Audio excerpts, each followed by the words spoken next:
Before we watched TV shows and movies on Narcos, and even before Pablo Escobar's rise to fame, there was one man who was the ultimate narco. He lived the narco life of greed, money, and power, but found a way to reclaim his life and use his astonishing experiences to empower others to live a life of hope, meaning, and redemption. Welcome to the Narco Mindset Podcast, where Dr. Jorge Valdes shares his journey through life before and after the Medellin Drug Cartel, from torture and multiple prison sentences to how he refocused his life onto a path of principles learned as a narco. It's time to share that raw truth with you, right here on the Narco Mindset Podcast, with your host, Dr. Jorge Valdes. Today on the Narco Mindset Podcast, I'm going to share my heart. I'm going to share, things that are important in my life, things that I see. I'm going to share my worldview, my mindset. I'm not going to make no excuse about what I stand for, who I am. The love is a choice that we make every day of our lives. The world revolved around Jorge Valdes, and there was no room for anybody but Jorge Valdes. There was a common denominator to all my divorces. And that common denominator was I kept bringing myself to those marriages. I'm tired of fighting. I'm going to love you no matter what. The most hardened of all hearts will be transformed by unconditional love. But until you fix yourself, men or women, you're never going to be happy. Welcome to the Narco Mindset Podcast. My name is Dr. Jorge Valdes, and I am your host. I'm very, very excited today, as today is my 24th anniversary. But before I start the podcast that I want to dedicate today to my wife, I need to make something clear. I read all the emails that I get, and I read a lot of the comments of many of the media events that I do. I try to respond to as many as I can, as long as I don't consider them to be, a knucklehead or some stupid comment. But most comments are all legitimate, even if it's things that I like or don't like.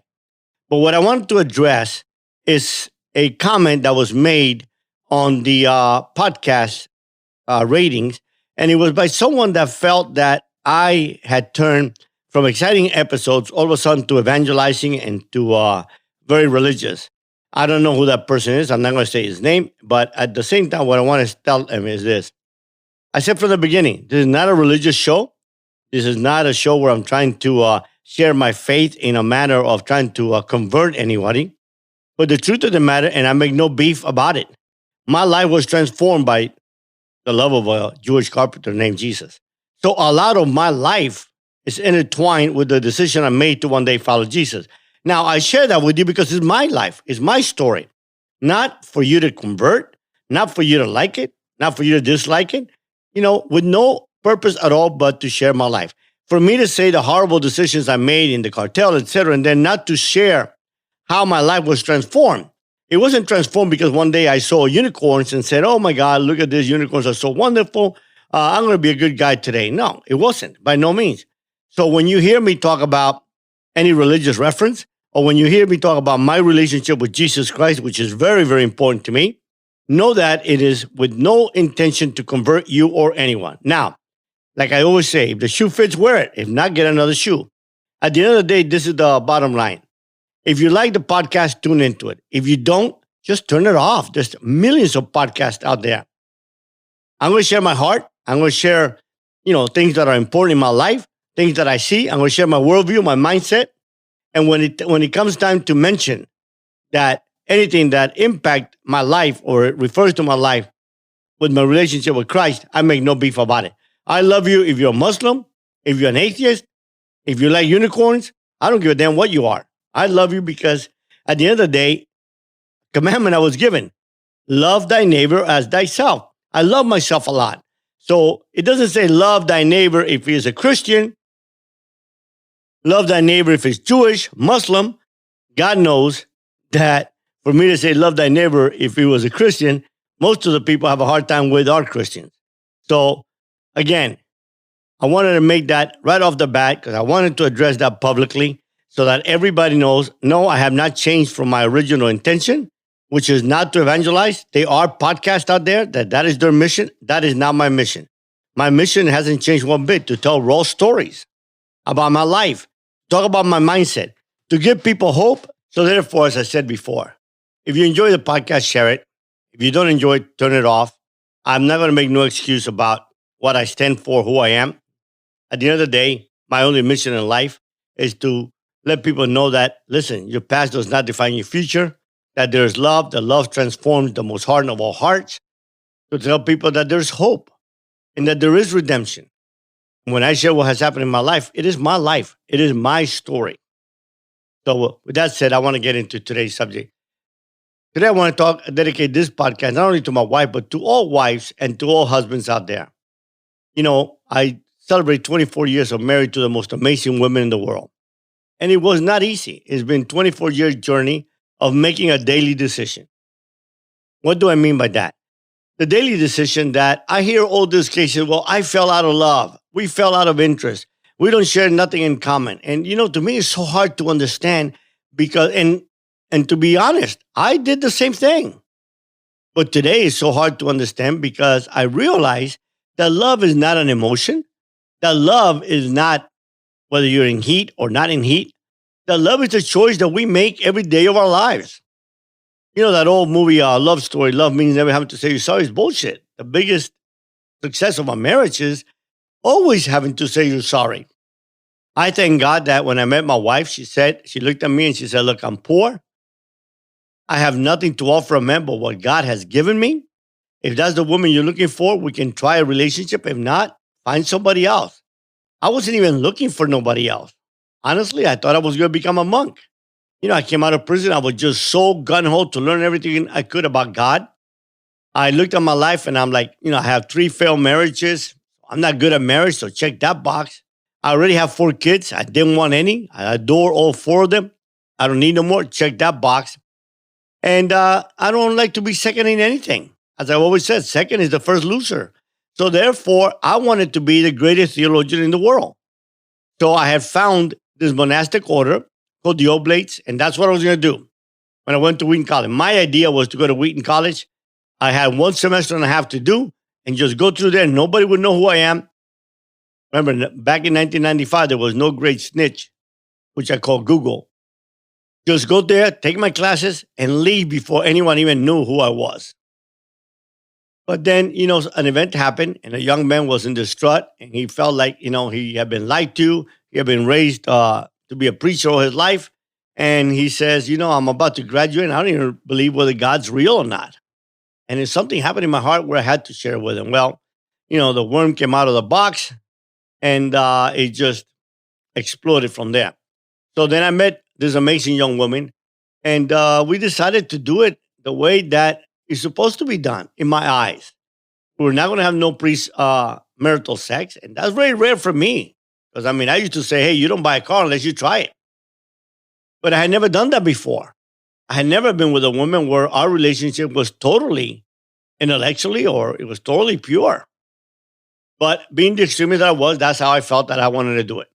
And that's how the woman that God put in my life. So we did. And we had a relationship totally pure. We never were alone in our house. We made sure there was always somebody when she came over to study. And we ended up creating a relationship based on so much more than one night of wild sex. When a lot of people tell me I fell out of love, I said, no, you fell out of heat. But for 2 years, my prayer was, can I have sex with just one woman? Because I had become so depraved that if I didn't go to bed every night with 2 women, I could not be satisfied. And here I'm about to meet a girl that has no sexual experience. And I've been going out with all these porn actresses and movie stars and just wild women. Can it work? So I prayed for 2 years. And I'm here to tell you today is the most amazing intimacy I have ever had in my life, because our relationship was not based upon one night stand. It was not based on one night of wild sex. And one night where everything is just perfect, where whatever the person does, you like, because, you know, you're just getting to know each other. But what happened along all those years? So I left Wheaton College because I wanted to be a full-time dad to my kids, moved to Georgia. And I'm going to tell you, the temptations were out there. And it's crazy because I started speaking publicly and I started doing large events. And I remember some events, my wife going with me and girls coming up and giving me their phone number right in front of my wife. But I made a decision And the decision was that, yeah, I can say, look, I'm never going to fail. I'm not going to put myself in a position where I'm going to slip and be unfaithful. But the truth of the matter is I couldn't guarantee that. So the only way I could guarantee that was I would never travel by myself. I would never stay in a hotel room by myself. And that's how I was able to overcome whatever came my way. So we worked hard and we moved to Georgia, started our company. I was out there preaching. I was out there speaking. And my wife was running the small business that we had started out of the basement of our house. And she got pregnant. We had our first son, Esteban. It was very difficult for her. But my wife is the type of person that just keeps everything inside. So she never said anything to me. So therefore, for example, things like, it was Mother's Day. Honey, I got you the best Mother's Day gift in the world. What is it? A barbecue. Why? Because I wanted a barbecue. I couldn't care less what you wanted. I mean, I didn't feel like that, but I'm going to tell you now, after many years of counseling and many years of reading a lot of material, I realized that that's what it was. The world revolved around Jorge Valdes, and there was no room for anybody but Jorge Valdes. And isn't that the way that it is for a lot of people? So therefore, we went through it, and the seventh year, came home one day, my wife says, I want a divorce. Now, my wife is the holiest woman you ever met in your life. And I looked at her and I thought it was crazy. It was a joke. My wife knows the Bible. The first thing I did is do what we all do, whip it with the Bible and say, you know what the Bible says about divorce? But my wife said, I know, but I have 2 children that need me. And if I don't leave you, I'm going to die. See, I didn't even realize for 7 years, because the world revolved around me, that my wife was suffering from clinical depression. And the truth of the matter was that the world revolved around me and there was no room for her. And she looked at it in the way that, hey, here you are saving the world and you've abandoned me and your kids. And I'm a nobody. And I don't want to be a nobody. And it wasn't until the moment one time that she got so depressed. I remember going to my very, very dear friend, Dr. Jeff Curtis, who now went to be with God. And he said, look, let me explain to you how your wife feels. I didn't understand anything about depression. You know, being a Cuban, I felt, hey, you're depressed? Just get busy. Get your ass out of bed and go to work. You see, you won't have time to get depressed. But it's not true. It's a real illness. And my wife had a real severe case of it. And he looked at me and he said, look, your wife is in a black box looking for a shred of light to get out of the box. And when she can't find it, she's going to lose it. Well, immediately I contacted a very dear friend of mine, Max Paul, and I told me about this counseling center in Colorado Springs, and she refused to go, but I went anyway. And I started to learn a lot of things about me. And it was really interesting because the funny thing about it was, at the beginning, I wanted to go to save our marriage. So when she said she wasn't going to go, well, what's the reason for me to go? But I thank God that somehow it was something inside of me to say, you know what? I'm going to go because I want to be a better father. Because I realized one thing. There was a common denominator to all my divorces. And that common denominator was I kept bringing myself to those marriages. So it wasn't about my ex-wives. It wasn't that one was American and one was Dominican, one was pretty, one was ugly, or they were both pretty, or they were both sexy, or no, it was none of that. The problem was with me. And I was tired, not failing, but I was tired of not being, for me, what I felt God wanted me to be. And the funny thing about it, during this period, is when I began to get the most amount of attacks, is when women started throwing themselves at me. When women that I've known forever came out of nowhere. It was crazy. It was crazy. So when the first week came back, nothing happened. When she saw that I was not going to accept the divorce, she filed for it. Eventually, I had no choice to sign an 82-page divorce settlement. But I told her, I refuse to go to court. Lock me up. I don't care, but I'm not. And I refused to leave my house. We moved into separate rooms. And then I went back to Colorado Springs again. And she went with me at the beginning. And then halfway through the meeting, she was like in horrific mental condition. And she left. And I stayed. And just when I thought that it was all over, there was just nothing that can be done, something miraculously happened. So I called that counselor, and he says to me, and I said, look, things are just going terrible. I don't see how we're going to survive this. I'm trying everything that I can. And he says to me, do you want to save your marriage? And I felt like saying, man, you idiot. Of course. You know how busy I am, and I've taken 2 weeks off of work, and I've gone to Colorado Springs and to deal with this. And I've been in this intensive counseling 5 days away from my kids and my family. I don't know what's going on in my house. So he says, if you want to save your marriage, there's some things you need to ask God. I said, really? He said, yeah, don't you have a cabin in the mountain? I said, yes, I do. He said, well, why don't you go out there and just fast? Don't eat for 3 days and ask the following question. Ask God to show you what your wife's pain looks like, not yours. Ask your God how you have failed God, and then ask your God how his love looks like. Well, I thought it was interesting. It was a challenge. And I went up there with a very, very dear friend of mine, Ty, and we stayed there in that cabin, and it was about November, and it was freezing cold at night. And I remember being in the jacuzzi. First day, nothing. Second day, nothing. Still fasting and just praying and believing that somehow God was going to do a miracle. And all of a sudden, it was about 12:30 at night, and I'm sitting in this jacuzzi one night. I've been sitting there for about 3.5 hours in this freezing cold weather, and I get like this feeling, this vision. And I did my master's on the Gospel of John, and I must have read it 100, 200, 300 times. And all of a sudden, this verse came by. It says, I love you when you were a sinner.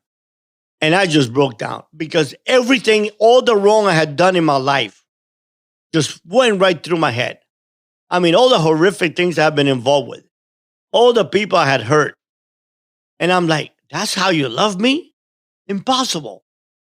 I can understand you loving me now that I'm out there doing events and reaching thousands of people. I'm trying to live a decent life and be a decent person. I can understand that, but how could you then? So I went back and I just felt that, I looked at my wife and I said, you know what? I'm tired of fighting. I'm going to love you no matter what. No matter what you do. She said, I'm going to leave. I said, well, you're going to leave in style. What car do you want? See, originally, she didn't want a big car, but I wanted a Land Cruiser. So I told her when we eventually were able to buy a car 6 years into our company, when we drove an old pickup truck forever and ever, I went and got her a Land Cruiser because that's what I wanted. But it was going to be her car, except she doesn't drive big cars. And then, of course, I got her a big Hummer when she had the baby because I wanted my kids to be protected. No, I wanted the Hummer. And everything I did like that, subconsciously. But again, when the world revolves around you, there's no room for anybody else in that world. So I said, I'll buy you the car that you want. And let's go find a house. According to the divorce settlement, I got to buy you a house. So let's go find a house. She said, I don't want none of your money. I don't want the company money, even though rightfully so, every half of it or more of it belonged to her because she was there from day one working her ass off. Even when I was out there speaking and being a celebrity, she was doing water damages by herself, carrying 40 and 50-pound equipment in the middle of the night in horrible neighborhoods, risking her life only so that we could eat. So we went and looked at a house. And I remember telling the realtor, he knew that every house we went to look at, I would go in the bathroom and I would cry. I just couldn't see myself. But you know what? Little by little, my mind started to change. And I started to see what unconditional love was, no matter what she said, no matter what she did. She really didn't say or did nothing. To me, it was just that I was being betrayed. But actually, I'm the one that had betrayed her many, many years ago. I never betrayed her, cheating on her, never cheated on my wife one day of my entire life. And I'm proud of that. But I cheated on her with many other ways. One of the things I tell people, I don't pick up the phone after 6.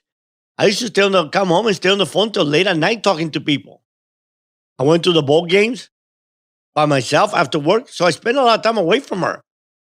So in reality, I was being unfaithful because there's many ways of being unfaithful, many ways of cheating on your wife. You can cheat on your wife by playing golf all the time. You can cheat on your wife by hanging out with your friends, by being involved in pornography, by drinking alcohol, but in many, many, many ways. But the interesting thing is that she started to come out of the depression, and then we started to rebuild our marriage. And it was about still 2 years before our marriage was amazing.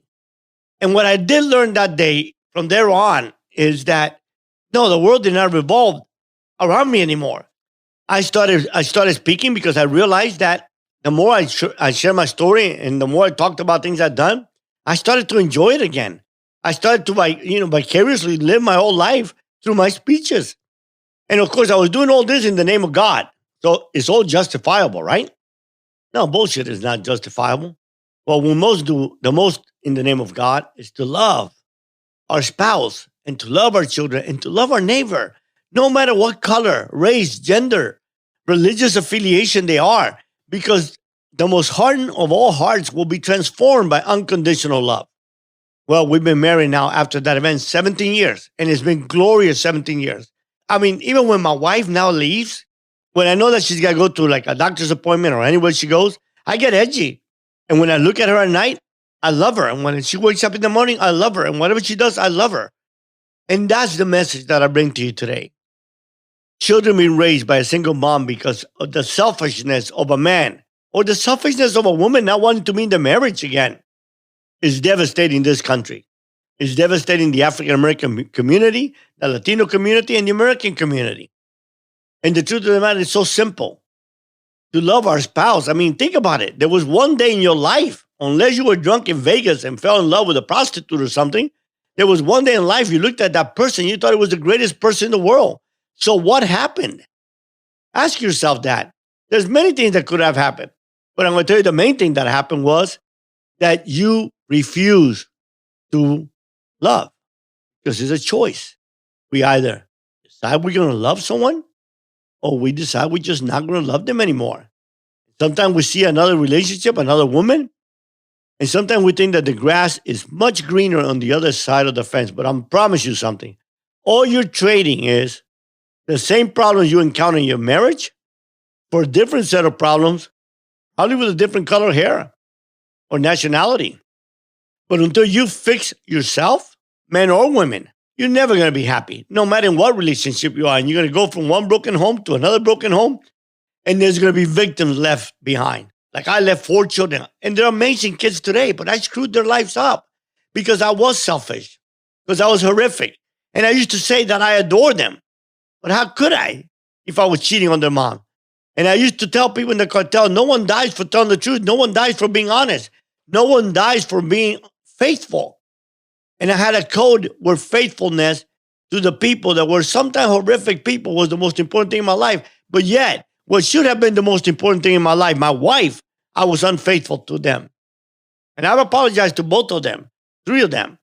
And I'm going to tell you something.